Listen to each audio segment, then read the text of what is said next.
नमस्कार, news point लेकर हाजिर हूं मैं राजीव। दोस्तों, एक दूसरे को बचाने और जिताने के चक्कर में अब बीजेपी और चुनाव आयोग दोनों ही विपक्ष के सवालों में बुरी तरह उलझ गए हैं।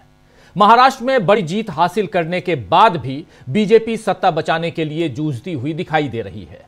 पहले तो 10-11 दिन उसे मुख्यमंत्री का नाम तय करने में लग गए। अभी इतने ही दिन शायद विभागों के बंटवारे में लग जाएं, लेकिन उससे पहले जो सबसे जरूरी काम है विधायकों के शपथ ग्रहण का, ताकि पूरी विधानसभा सही ढंग से चल सके, उसी में अब अड़चन आ गई है। आज देवेंद्र फडणवीस, एकनाथ शिंदे और अजित पवार ने अपने साथ के बाकी विधायकों के साथ तो शपथ ले ली। निर्दलीय और समाजवादी पार्टी के विधायकों ने भी शपथ ले ली, लेकिन कांग्रेस, शिवसेना, उद्धव गुट और एनसीपी शरद पवार गुट के विधायकों ने आज शपथ ग्रहण नहीं करने का फैसला लिया। सुनिए, नाना पटोले को कह रहे हैं कि महाविकास अघाड़ी के विधायक शपथ नहीं लेंगे। आइए जरा सुन लेते हैं। सबसे पहले नाना पटोले क्या कह रहे हैं, सुनिए। महाराष्ट्र में जो विधानसभा के जो चुनाव हुए, चुनाव के बाद महाराष्ट्र में जो स्थिति बनी हुई है कि जनता को नहीं लग रहा कि सरकार हमारे वोटों से आई है, और इससे लोग जनभावना जो है, जो मार्कंडवाड़ी में जो शुरू हुई, वो पूरे महाराष्ट्र की भावना है। और आज मॉक पोलिंग को भी अगर चुनाव आयोग विरोध करती है, सरकार विरोध करती है, तो उसके पीछे का कारण ही है कि ये सरकार गड़बड़ी से आई हुई है, लोगों के वोटों को चुरा के आई है। ये साबित करती है। सरकार ने भूमिका लेना चाहिए, सरकार ने ये भूमिका लेना चाहिए कि हाँ मॉक पोलिंग हो रही है ना, तो होने दो गांव में मॉक पोलिंग, समझने दो एक बार क्या हुआ। ये सरकार का काम था, लेकिन सरकार पुलिस के माध्यम से उनके बूथ कैप्चरिंग कर रही है। जब रेगुलर चुनाव में चुनाव से बूथ कैप्चरिंग किया जा रहा है, और इसलिए आज हमने विधानसभा की वो जो रहती है नए एमएलए की, वो नहीं लेने का हम लोगों ने निर्णय किया है। हम लोग उसके ऊपर आज उसका बहिष्कार किया है, और ये भूमिका हम जनता की भावनाओं को रख के कर रहे हैं। तो हम लोगों ने बहिष्कार किया। ये बहिष्कार कब तक चलेगा ये देखना होगा। आज भर है बहिष्कार, या बहिष्कार सोमवार को भी, कल तो संडे है और इसके बाद मंडे, क्या आगे भी बढ़ेगा? इसके साथ ही जिस तरह एक बार फिर मरकड़वाड़ी गांव में बैलेट पेपर से चुनाव न होने देने का मुद्दा तूल पकड़ रहा है, उसमें भी बीजेपी और चुनाव आयोग फंस रहे हैं। खबर यह है कि कल शरद पवार इस गांव में जाने वाले हैं। इसका मतलब यह है कि अभी यह मामला आगे और बढ़ेगा। जब ईवीएम को लेकर सवाल बढ़ेंगे तो चुनाव आयोग किस तरह अपना बचाव करेगा और कहां तक बीजेपी को बचा पाएगा, यह भी देखना होगा।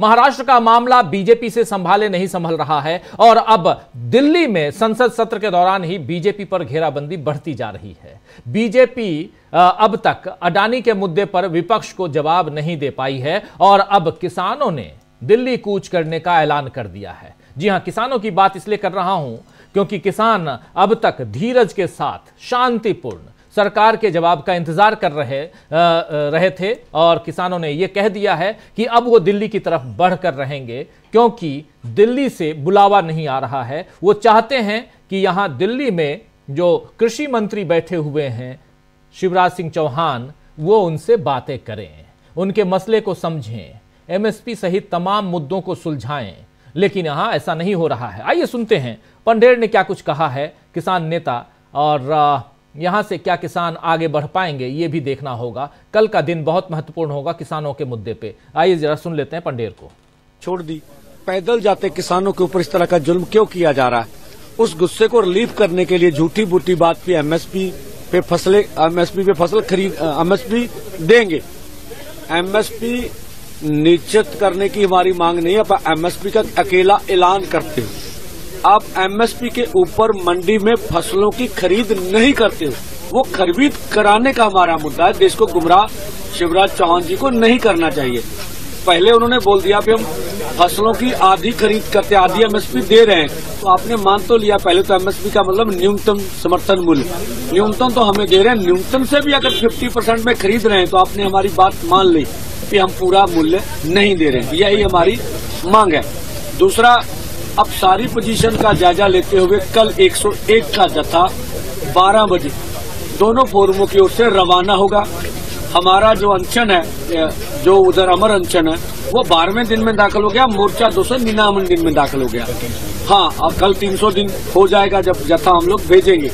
तो हम तो पीसफुली ढंग से अपने जत्थे को भेजेंगे और कोई भी जाब्ता, कोई भी डिसिप्लिन, कोई भी अनुशासन जो टूटने नहीं देंगे। हमने देखा कल किस तरीके की कार्रवाई की गई हरियाणा पुलिस के द्वारा सेंट्रल पुलिस के किसान।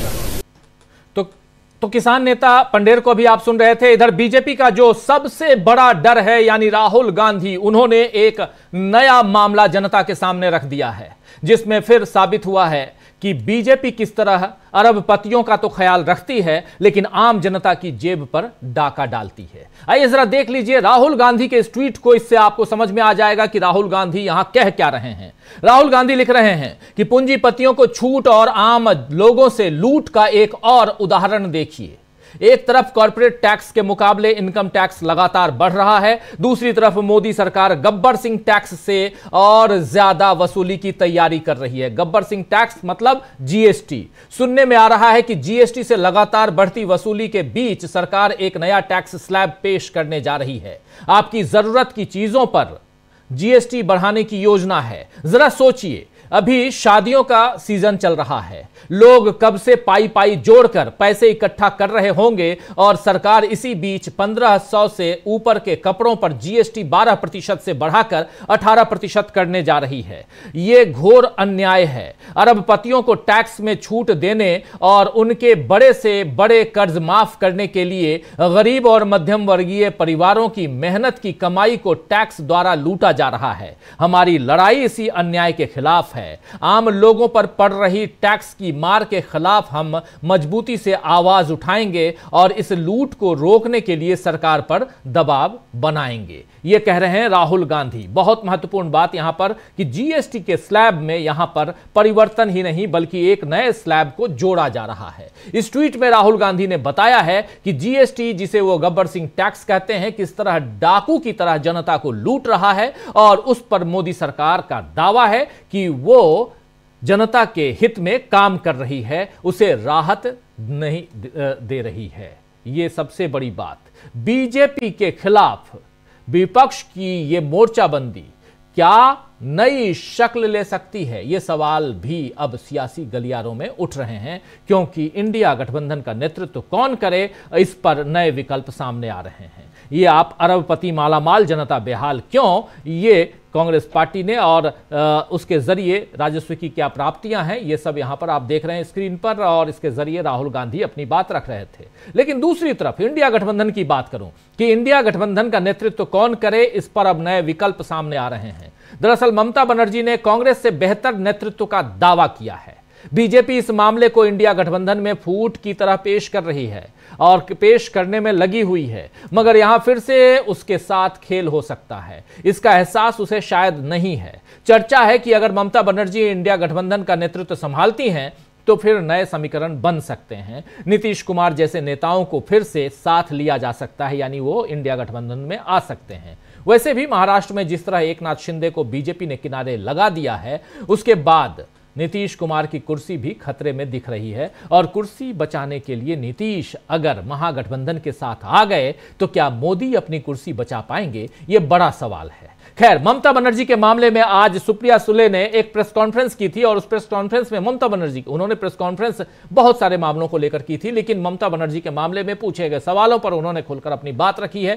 क्या कुछ कहा है सुप्रिया सुले ने, जरा स्क्रीन पर ले आइए। तमाम बातों को समझते हैं कि सुप्रिया सुले कह क्या रही हैं। कह रही है कि ममता बनर्जी पूरी तरह से इंडिया गठबंधन का अभिन्न अंग है। वो भारत की सबसे बड़ी नेताओं में से एक हैं, और एक जीवंत लोकतंत्र में विपक्ष की बड़ी भूमिका और जिम्मेदारी होती है। इसीलिए अगर वे अधिक जिम्मेदारी लेना चाहें तो हम उनके साथ हैं।